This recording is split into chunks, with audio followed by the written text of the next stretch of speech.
ഓണം എന്ന് പറയുമ്പോൾ കേരളത്തിൻ്റെ ഉത്സവം ആണല്ലോ അല്ലേ. പക്ഷേ നമ്മളിപ്പോൾ എല്ലാ GCC കൺട്രീസിലും മലയാളികൾ ഒരുപാടുള്ളതുകൊണ്ട് തന്നെ ഇതിപ്പം ദുബായിലെ ലുലു മോളിൻ്റെ ഉള്ളിലെ ഓണച്ചന്തയാണ് കേട്ടോ. അവിടെ ഒരു ഏരിയയിൽ ഇങ്ങനെ ഓണച്ചന്ത ഉണ്ടാക്കിയിട്ടുണ്ട്. എല്ലാ വർഷവും ഇതിങ്ങനെ ഉണ്ടാക്കാറുണ്ടെന്ന് പറയുന്നത് കേട്ടിട്ടുണ്ട്. ഞാനിവിടെ വന്നിട്ട് 11 വർഷമായിട്ട് ഞാൻ കണ്ടിട്ടില്ല കേട്ടോ ഇങ്ങനൊരു സംഭവം. ആദ്യമായിട്ടാണ് ഞാനിത് എക്സ്പീരിയൻസ് ചെയ്യുന്നത്. കാരണം ഇത്തവണ നബിദിനും ഓണം കൂടി ഒരു ദിവസം ആയതുകൊണ്ട് ഹസ്ബൻഡിന് ഒഴിവ് കിട്ടിയപ്പോഴാണ് ഓണത്തിന് നമുക്കിന്ന് സദ്യ ഉണ്ടാക്കാനായിട്ട് KCC ലുലുവിൽ പോകാമെന്നുള്ളൊരു ഓപ്ഷൻ വെച്ചത്. അപ്പോൾ എൻ്റെ ഒരു ഫ്രണ്ടും ഇങ്ങോട്ടേക്ക് വരുന്നുണ്ടെന്ന് പറഞ്ഞു കേട്ടോ. ഞാൻ എൻ്റെ കൂടെ കോളേജിൽ പഠിച്ചൊരു കുട്ടിയായിരുന്നു. അപ്പം അവൾ ഷാർജയിലാണ്. അപ്പം അവൾ KCCയിൽ നിൽക്കുന്ന സമയത്ത് ഇവിടെയാണ് വന്നിരുന്നത്. അപ്പോൾ ആ ടൈമിലൊക്കെ ഇവിടെ ഓണച്ചന്ത ഉണ്ട്, കാണാൻ നല്ലതാണെന്ന് പറഞ്ഞിട്ട് അങ്ങനെയാണ് ഞാനിവിടെ ഓണച്ചന്ത ഉള്ളത് അറിയുന്നത് കേട്ടോ. ഇതിനു മുമ്പ് എൻ്റെ ഒരു ഫ്രണ്ടിൻ്റെ ചാനലിൽ ഞാൻ കാണാറുണ്ട്. പക്ഷേ ഇത്രയും വൈബായിട്ടുള്ളത് എനിക്കറിയില്ലായിരുന്നു കേട്ടോ. നല്ലൊരു എക്സ്പീരിയൻസും കാര്യങ്ങളുമായിരുന്നു. എനിക്ക് ഒരുപാട് ഇഷ്ടമായിട്ടാ. ശരിക്കും പറഞ്ഞു കഴിഞ്ഞാൽ മലയാളി പ്രവാസികൾക്ക് ഇങ്ങനെയുള്ള ഓരോ കാര്യങ്ങൾ ശരിക്കും പറഞ്ഞാൽ ഒരു ഭയങ്കര ഒരു മെമ്മറിയാണല്ലേ, ഭയങ്കര ഒരു നൊസ്റ്റാൾജിയാണ്. ശരിക്കും പറഞ്ഞു കഴിഞ്ഞാൽ ഇതുപോലെയുള്ള കാര്യങ്ങളൊക്കെ വീണ് കിട്ടുന്ന കാര്യങ്ങളാണ് കേട്ടോ. ഇതൊക്കെ ചെറിയ കാര്യങ്ങളായിരിക്കും ഒരുപക്ഷെ മറ്റുള്ളവർക്ക്. എനിക്കെന്ന് പറഞ്ഞു കഴിഞ്ഞാൽ ഇതൊക്കെ വലിയ കാര്യങ്ങളാണ് കേട്ടോ. നമ്മുടെ ചുറ്റിനുള്ള ചെറിയ കാര്യങ്ങളിൽ സന്തോഷം കണ്ടെത്തി ആരെയും വേദനിപ്പിക്കാതിരിക്കുക എന്നുള്ളതാണ് ഈ ഒരു ചെറിയ ജീവിതത്തിൽ നമുക്ക് ചെയ്യാൻ പറ്റിയിട്ടുള്ള ഏറ്റവും വലിയൊരു കാര്യമായിട്ട് ഞാൻ കാണുന്നത്. അപ്പോൾ ഇതുപോലുള്ള കാര്യങ്ങളൊക്കെ എൻ്റെ ജീവിതത്തിൽ വലിയൊരു കാര്യമായിട്ട് ഞാൻ കാണാറുണ്ട് കേട്ടോ. അപ്പോൾ ഈ ഒരു ഓണച്ചന്ത എനിക്ക് ഭയങ്കരമായിട്ട് ഇഷ്ടമായി. അപ്പോൾ നമ്മൾ അങ്ങോട്ടേക്ക് പോയി ഫ്രണ്ടിനെ മീറ്റ് ചെയ്തു, ഭക്ഷണമൊക്കെ കഴിച്ചിട്ടാണ് തിരിച്ചു പോകുന്നത്.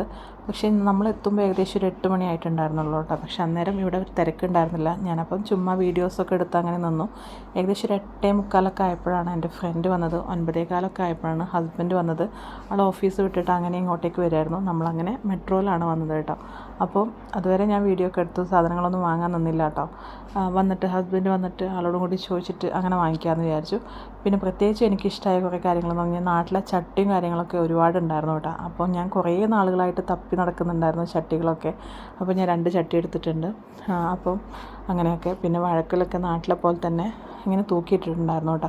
ശരിക്കും പറഞ്ഞു കഴിഞ്ഞാൽ നാട്ടിൽ ഞാൻ പഠിക്കുന്ന കോളേജിലൊക്കെ പഠിക്കുന്ന സമയത്ത് കുന്നംകുളം മാർക്കറ്റിലൊക്കെ ആണ് ഇതുപോലെയുള്ള കാര്യങ്ങളൊക്കെ. എനിക്ക് ഭയങ്കര ഇഷ്ടമാണ് കേട്ടോ. മാർക്കറ്റിലൂടെ ചുമ്മാ ഇങ്ങനെ പോവുക, അവിടുന്ന് കുറച്ച് സാധനങ്ങളൊക്കെ വാങ്ങിക്കുക, അങ്ങനെയൊക്കെ കുറേ കാര്യങ്ങൾ ഞാനിപ്പോൾ ഓർക്കാൻ ഒരുപാട് സമയമുള്ളതുകൊണ്ട്, ചിന്തിക്കാൻ ഒരുപാട് സമയമുള്ളതുകൊണ്ട് തന്നെ ചിന്തിക്കാറുണ്ട് കേട്ടോ. അപ്പം ഈ ഒരു സംഭവം ശരിക്കും പറഞ്ഞു കഴിഞ്ഞാൽ എനിക്ക് ഒരുപാട് ഇഷ്ടമായിട്ടാണ്. അപ്പം ഇനി ഇൻഷാ അല്ലാ നെക്സ്റ്റ് ഇയറും ഇതുപോലൊക്കെ ഉണ്ടെങ്കിൽ പോകണം എന്നൊക്കെ ആഗ്രഹമൊക്കെ പറഞ്ഞു, ഹസ്ബൻഡിനോട് പറഞ്ഞു കേട്ടോ. അങ്ങനെ പിന്നെ പൂക്കളം ഇതുപോലെ നാട്ടിലാണ് ഇതുപോലെ കൊട്ടകളിലൊക്കെ ആക്കിയിട്ട് ഞാൻ വെച്ച് കണ്ടിട്ടുള്ളത്. ഇവിടെ നമ്മുടെ റാഷിഡിയ ലുലുവിലും അധികമൊന്നും കണ്ടില്ല, കുറച്ച് പൂവൊക്കെ കണ്ടുള്ളൂ കേട്ടോ. പക്ഷേ ഈ ഒരു KCC ലുലുവിൽ ഒരുപാട് പൂക്കളം ഉണ്ടായിരുന്നു കേട്ടോ. അപ്പോൾ ഒരുപാട് ആളുകൾ ഒരു 9:30 ഒക്കെ ആകുമ്പോഴേക്കും ഒത്തിരി തിരക്കായിട്ട് അതിൻ്റെ ഉള്ളിലോട്ട് കയറാൻ പറ്റാത്ത തിരക്കായി. ഓണത്തിന് ആവശ്യമായിട്ടുള്ള എല്ലാ സാധനങ്ങളും അവർ ഈ ഒരു ഓണച്ചന്ത എന്ന് എഴുതി വെച്ചിട്ടുള്ള ഈ ഒരു ഭാഗത്തിലാണ് അവരിങ്ങനെ ചന്ത ഉണ്ടാക്കി വെച്ചിട്ടുള്ളത്. അതിൻ്റെ ഉള്ളിൽ ഉണ്ടായിരുന്നു കേട്ടോ. നമുക്ക് എന്ത് വേണമെങ്കിലും ഇതിൻ്റെ ഉള്ളിൽ നിന്ന് എടുക്കാനായിട്ട് പറ്റും. പച്ചക്കറികളൊക്കെ നാട്ടിലിങ്ങനെ കൂട്ടിയിട്ടിട്ടുള്ള പോലെ തന്നെ ഉണ്ടായിരുന്നു. പൂക്കളൊക്കെ തീരുമ്പോൾ ആളുകൾ എടുത്ത് കഴിഞ്ഞ് തീരുമ്പോൾ അവർ വീണ്ടും വീണ്ടും കൊണ്ടുവന്നിടുന്നുണ്ടായിരുന്നു. അത്രയും നല്ലതായിരുന്നു കേട്ടോ. അതേപോലെ ഫ്രഷ് ആയിട്ടുള്ള വെജിറ്റബിൾസ് നല്ല ഓഫറുണ്ട് കേട്ടോ. സാധാരണ നമ്മൾ നാട്ടിലൊക്കെ ഓണത്തിന് സാധനങ്ങൾക്കൊക്കെ വില കൂടിയിട്ടാണ് ഞാൻ കണ്ടിട്ടുള്ളത്. പക്ഷേ ഈ ഒരു ഓണച്ചന്തയുടെ ഉള്ളിൽ കറക്റ്റ് നല്ല റേറ്റ് കുറവായിരുന്നു. ഞാനത് നോട്ടീസ് ചെയ്തൊരു കാര്യമാണ് കേട്ടോ. കാരണം മറ്റുള്ള സ്ഥലങ്ങളിലൊക്കെ ഞാൻ ഈ മുരിങ്ങ കായൊക്കെ എടുക്കുമ്പോഴൊക്കെ ഞാൻ അത് ശ്രദ്ധിച്ചു. അതേപോലെ ഞാൻ കുറച്ച് ഇലയും കാര്യങ്ങളും അതേപോലെ സദ്യക്കുള്ള കാര്യങ്ങളൊക്കെ വാങ്ങിയിട്ട് ഞാൻ പോകുന്നു കേട്ടോ. കാരണം ഞാൻ എല്ലാ ഓണത്തിനും വിഷുവിനും സദ്യ ഉണ്ടാക്കുന്ന പതിവുണ്ട്. അതുകൊണ്ട് തന്നെ പിന്നെ കുറച്ച് പൂക്കളം ഇങ്ങനെ പറക്കിയെടുത്തു കേട്ടോ. ഒരുപാടൊന്നും എടുത്തില്ല. കാരണം പൂക്കളം ഇടുക എന്ന് പറയുമ്പോൾ എനിക്ക് ഇഷ്ടമാണ്. പക്ഷേ ഒരുപാട് പൂക്കളൊന്നും എടുത്തില്ല. ഒരു കുറച്ച് കയ്യിലിങ്ങനെ ഒതുക്കി അങ്ങനെ എടുക്കൂലേ, അങ്ങനെ ഒരു കൗതുകത്തിന് അങ്ങനെ എടുത്തതാണ് കേട്ടോ. നമ്മുടെ ഇഷ്ടങ്ങൾ നമ്മൾ തന്നെ കണ്ടെത്തുക എന്നല്ലേ. അപ്പോൾ എൻ്റെ ഇഷ്ടങ്ങളെന്ന് പറയുമ്പോൾ ആദ്യമൊക്കെ ഞാൻ എന്താ പറയുക, മറ്റുള്ളവരെന്ത് വിചാരിക്കും. എനിക്ക് കുപ്പിവള ഭയങ്കര ഇഷ്ടമായിരുന്നു. അപ്പോൾ കുപ്പിവള ഞാൻ എൻ്റെ കുട്ടിക്കാലങ്ങളിൽ കോളേജ് ഡേയ്സിലൊന്നും യൂസ് ചെയ്തിട്ടില്ല. കുട്ടിക്കാലങ്ങളിൽ 9th 10th ആ ഒരു സമയത്തൊക്കെയാണ് യൂസ് ചെയ്തിട്ടുള്ളത്.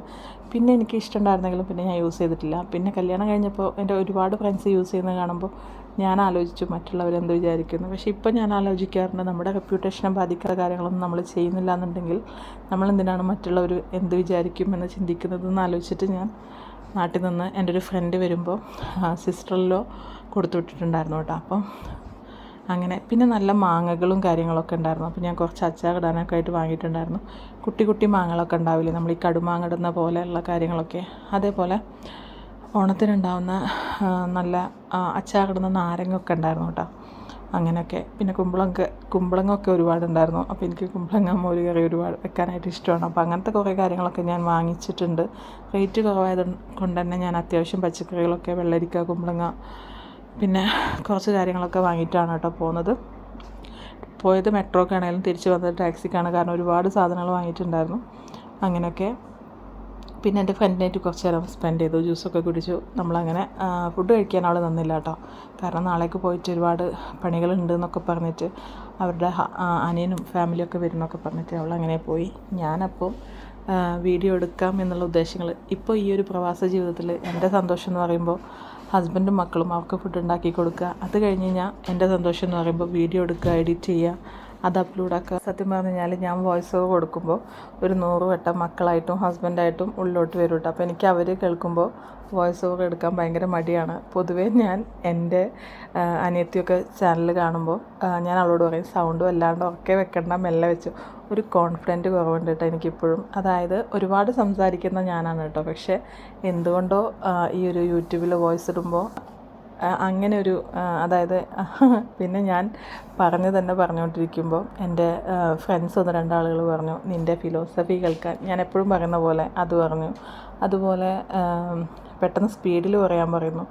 എനിക്ക് ഞാനായിട്ടല്ലേ പറയാൻ പറ്റുള്ളൂ. അതിൻ്റെ അപ്പുറത്തോട്ട് ഞാൻ ആർട്ടിഫിഷ്യലായിട്ട് സംസാരിച്ച് കഴിഞ്ഞ് കഴിഞ്ഞാൽ എനിക്കതെന്തോ ഒരു പിന്നെ ഞാനത് വീണ്ടും വോയിസ് മാറ്റി കൊടുത്ത് എനിക്ക് പിന്നെ ഭയങ്കര തലവേദന വരും. അപ്പോൾ ഇതെൻ്റെ സന്തോഷത്തിന് വേണ്ടി ഞാൻ ചെയ്യുന്ന കാര്യമാണ്. മറ്റൊരാളെ ഹേർട്ട് ചെയ്യാതിരിക്കാൻ മാത്രം ഞാൻ ശ്രദ്ധിച്ചാൽ പോരെ എന്നുള്ളതാണ് ഇപ്പോൾ എൻ്റെ ചിന്ത. ആദ്യമൊക്കെ ഞാൻ ആളുകൾ പറയുന്നതൊക്കെ ഇപ്പോൾ ഇവൻ നമ്മുടെ കാണുന്ന ആളുകളിൽ നമ്മുടെ ഫാമിലി മെമ്പേഴ്സ് ഉണ്ടെങ്കിൽ അവരായാലും മറ്റുള്ള ഫ്രണ്ട്സായാലും ആര് പറയുമ്പോഴും ഞാനത് അയ്യോ എന്താ അവരങ്ങനെ പറഞ്ഞത് ഇങ്ങനെ പറഞ്ഞത് ആവർത്തിച്ച് പറയുന്നത് എന്നുള്ളതൊക്കെ കേൾക്കുമ്പോൾ എനിക്ക് ഒരുപാട് വിഷമമുണ്ടായിരുന്നു. ഇന്ന് ഞാനതൊന്നും ചിന്തിക്കാറേ ഇല്ല. കാരണം എന്താണെന്ന് വെച്ച് കഴിഞ്ഞാൽ എൻ്റെ ഒരു ചിന്തയിൽ ഞാൻ ആരെയും ഹേർട്ട് ചെയ്യുന്നില്ല, ഞാൻ മോശമായിട്ടൊന്നും ചെയ്യുന്നില്ല. നമ്മുടെ റെപ്യൂട്ടേഷനെ ബാധിക്കുന്ന കാര്യങ്ങളില്ല എന്നുണ്ടെങ്കിൽ നമ്മളതിനെക്കുറിച്ച് ആവേണ്ട കാര്യമില്ല എന്നുള്ളതാണ്. അപ്പോൾ അങ്ങനെയൊക്കെ ഞാൻ ഇപ്പോൾ ഈ ഒരു ഓണത്തിൻ്റെ വീഡിയോ ഇടുന്നതിൻ്റെ ഇടയിൽ എൻ്റെ ഫിലോസഫിയും കൂടി പറയാനിരുന്നതല്ല. എൻ്റെ കാര്യങ്ങൾ, എൻ്റെ സന്തോഷങ്ങൾ ഇതൊക്കെയാണ്. സത്യം പറഞ്ഞു കഴിഞ്ഞാൽ ഓണം എന്ന് പറയുമ്പോൾ എൻ്റെ കുട്ടിക്കാലങ്ങളിലെ കുറേ നല്ല ഓർമ്മകൾ എൻ്റെ മനസ്സിലോട്ട് വരുന്നുണ്ട് കേട്ടോ. ശരിക്കും അത് നന്നായിട്ട് മിസ് ചെയ്യുന്നുണ്ട്. ഒരിക്കലും റീക്രിയേറ്റ് ചെയ്യാൻ പറ്റില്ല എന്നറിയാം. എന്നാലും എനിക്കത് തിരിച്ച് കിട്ടിയിരുന്നെങ്കിൽ ഞാൻ ഒരുപാട് ആഗ്രഹിക്കാറുണ്ട് കേട്ടോ. എൻ്റെ ഉപ്പാടെ ഒരു ജ്യേഷ്ഠനുണ്ട്. ആൾ ഭയങ്കര ഫ്രണ്ട്ലിയാണ്. ആളെപ്പോഴും പറമ്പിലെ മുക്കുറ്റി, അതേപോലെ തുമ്പ, ഇതൊക്കെ പറിച്ചു കൊടുത്തിട്ട് നമ്മൾ ഓണപ്പൂക്കളം ഇടുന്നതും കാര്യങ്ങളും, അതേപോലെ നമ്മുടെ സ്കൂൾ ഡേയ്സിൽ, കോളേജ് ഡേയ്സിലൊക്കെ പൂക്കള മത്സരം കാര്യങ്ങൾ, അന്നാണ് ശരിക്കും പറഞ്ഞാൽ സ്കൂളുകളിലൊക്കെ ആഘോഷങ്ങളൊക്കെ ഉണ്ടാവുക കേട്ടോ. കസേരക്കളി, അങ്ങനെയുള്ള ഒരുപാട് കാര്യങ്ങൾ. ശരിക്കും എനിക്ക് ചിന്തിക്കാൻ ഒരുപാട് സമയം കിട്ടുന്നത് കൊണ്ടാവാം ഒരുപാട് ചിന്തിക്കുന്നുണ്ട് കേട്ടോ.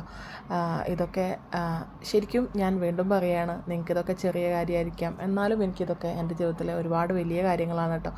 ചെറിയ കാര്യങ്ങളിൽ എനിക്ക് സന്തോഷം കിട്ടാറുണ്ട്, അതേപോലെ ചെറിയ കാര്യങ്ങളിൽ സങ്കടവും വരാറുണ്ട് കേട്ടോ. അങ്ങനത്തെ ഒരാളാണ് ഞാൻ. സത്യം പറഞ്ഞു കഴിഞ്ഞാൽ ഈ ഒരു ഓണച്ചന്ത കണ്ടപ്പോൾ എനിക്ക് ഒരുപാട് സന്തോഷം തോന്നിയിട്ടാണ്. അതിന് മാത്രമൊന്നുമില്ല എന്ന് ചിന്തിക്കുന്നുണ്ടാവും, എന്നാലും എനിക്കിത് ഭയങ്കര സന്തോഷമായിട്ടോ കണ്ടപ്പോൾ. ഈ ഒരു വീഡിയോക്ക് വോയിസ് ഓവർ കൊടുക്കുമ്പോൾ എൻ്റെ കുട്ടിക്കാലങ്ങളിലെ കുറേ നല്ല ഓർമ്മകൾ എൻ്റെ മനസ്സിലിങ്ങനെ കാണുന്നുണ്ടായിരുന്നു. എന്താ പറയുക, ഇന്നലകളിലേക്ക് ഒരു തിരിച്ചു പോക്കില്ല എന്നറിയാം, എന്നാലും എൻ്റെ ഇന്നലകളെ എനിക്ക് തിരിച്ച് കിട്ടിയിരുന്നെങ്കിൽ എന്ന് ഞാനിങ്ങനെ ആഗ്രഹിക്കുന്നുണ്ട് കേട്ടോ. ശരിക്കും പറഞ്ഞാൽ ഇന്നാണ് ജീവിതം, ഇന്ന് മാത്രമേ കയ്യിലുള്ളൂ. ഇന്നലെ എന്നുള്ളത് കഴിഞ്ഞു പോയതാണ്, നാളെ എന്നുള്ളത് പ്രതീക്ഷ മാത്രമാണെന്നുള്ളതൊക്കെ അറിയാം. എന്നാലും കുറേ കാര്യങ്ങൾ വീണ്ടും ഉണ്ടായിരുന്നെങ്കിൽ, അതുപോലെ നടന്നിരുന്നെങ്കിൽ എന്നൊക്കെ ചിന്തിക്കുന്ന ആളുകളുണ്ടായിരിക്കുമല്ലേ. ഞാൻ അങ്ങനെയൊക്കെ ചിന്തിക്കാറുണ്ട് കേട്ടോ. അതുകൊണ്ടാണ് ഞാനിതൊക്കെ പറയുന്നത്. ഒരുപാട് പറഞ്ഞ് ബോറടിപ്പിക്കുന്നില്ല. ഇതുവരെ പറഞ്ഞതൊക്കെ കേട്ട് ബോറടിക്കുന്നുണ്ടോയെന്നും അറിയില്ല. ഓണം എല്ലാം കഴിഞ്ഞിട്ടാണ് ഞാൻ ഈ ഒരു വീഡിയോ അപ്ലോഡ് ആക്കുന്നത് കേട്ടോ. എന്തായാലും ഇൻഷാ അല്ലാഹ് നല്ല വീഡിയോസായിട്ട് വരണ്ട കേട്ടോ. വീഡിയോ ഇഷ്ടമായ ലൈക്ക് ചെയ്യാം. ഓക്കെ.